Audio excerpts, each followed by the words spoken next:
world champion with Germany in 2014, European champion with Bayern Munich in 2020, world champion again with Bayern Munich at the Club World Cup in 2021, two-time German champion, one German Cup, one UEFA Super Cup, one Spanish Super Cup, Coach of the Year in the 2019-2020 season.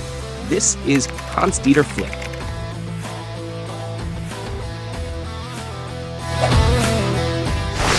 Flick has radically changed Barcelona's style of play by introducing new tactical details and making the players move differently. The central striker often drops away from the opponent's defensive line to form a quadrilateral with the two wide midfielders and the defensive midfielder. Meanwhile, the two wingers stay wide on the flanks to provide width. This structure resembles Brazil's 2005-2006 team with their Quadrado Magico, where playmakers were all positioned centrally to create passing patterns supported by their immense quality.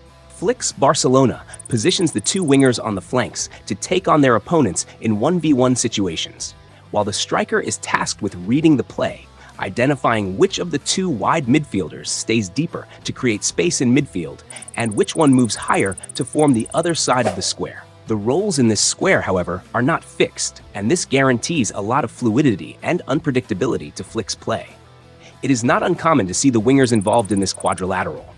When this happens, the winger takes up a central position, and the space they leave is then filled by an overlapping run from one of the two midfielders or by the striker moving wide. In this frame, we can clearly see how the objective of Flick's players is not to play for the ball, but to create spaces. Here, Lewandowski makes his usual movement to break away from the opponent's defensive line. At that point, a central defender follows him, leaving space behind. Gavi decides to exploit that space and is served by his teammate. The opposing defensive line is now exposed, and Gavi is free to carry the ball, drawing the opposing fullback in and opening up space on the flank behind him, which Fermin Lopez can then attack. The fluidity of this system allows for continuous positional rotations and enhances the qualities of Barcelona's players. The two wingers excel both in 1v1 situations and as playmakers, while the midfielders are impactful both with the ball at their feet and when attacking space with runs. In this specific frame, we see how Flick's system highlights the incredible speed of his two wingers. Lewandowski drops off and receives a pass from Balde. Atalanta, marking man-to-man, concedes the speed duels across the field to both Yamal and Rafinha. Lewandowski then decides to play a through ball, finding a spectacular vertical pass and putting his teammate through on goal. However, these are not the only improvements Flick has brought to Barcelona. The fullbacks are frequently involved in the offensive play and have great freedom to attack the opponent's box. The rotations of Barcelona's wide combinations begin with the winger moving from inside to outside. Immediately after, the midfielder attacks the space, while the fullback shifts into the central area left open, effectively becoming a central support for his teammates. Even when the players change, Flick's game plan remains the same.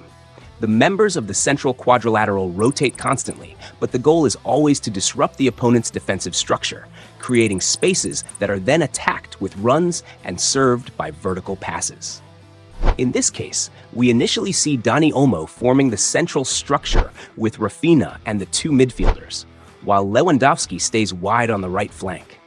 Later, both forwards drop deeper to combine with the midfield and provide support. At that moment, Dani Olmo decides to attack the space behind the defensive line, which has followed the two Barcelona players, leaving several meters of open field to exploit. Here, we can see the excellent offensive work of the fullbacks, who combine with the wingers before attacking the space. In this instance, Koundé exchanges passes with Yamal and then delivers a great cutback, leading to a goal on the rebound. To fully understand how fluid and adaptable Barcelona's build-up can be, we can observe how many times the tactical shape of the central players changes within just a few minutes.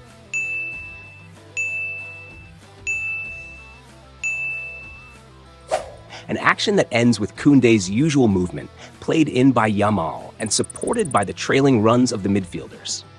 During the defensive phase, Barcelona pushes the defensive line very high, allowing opponents space in behind. Historically, this team has never favored a passive approach focused on sitting deep, and Flick has not altered its aggressive mindset. As we can see, The midfielder's goal is to shift toward the ball side and press passing lanes before quickly releasing the ball to the wingers, who possess incredible speed in transition. It's evident that such an attacking style has both strengths and weaknesses. The offensive approach naturally exposes some defensive vulnerabilities, as no system, no matter how modern or well-structured, is perfect. In the goal conceded against Atalanta, we see Barcelona maintaining a zonal back four setup, despite a clear numerical superiority on the flanks. Given Atalanta's need to equalize, they commit more players forward. The midfielders remain focused on the central area, even though Atalanta has an evident advantage on the left wing. At the moment of the cross, the gap between Koundé and Araujo becomes easy to exploit. Pasalic takes advantage of the positioning of two teammates on either side, marked by Koundé staying wide, to make a run behind Araujo and score the equalizer. And you? What do you think of Hans Flick's style of play? Do you think he will add another title to his palmarès? Leave a like and let me know in the comments. Thanks for watching.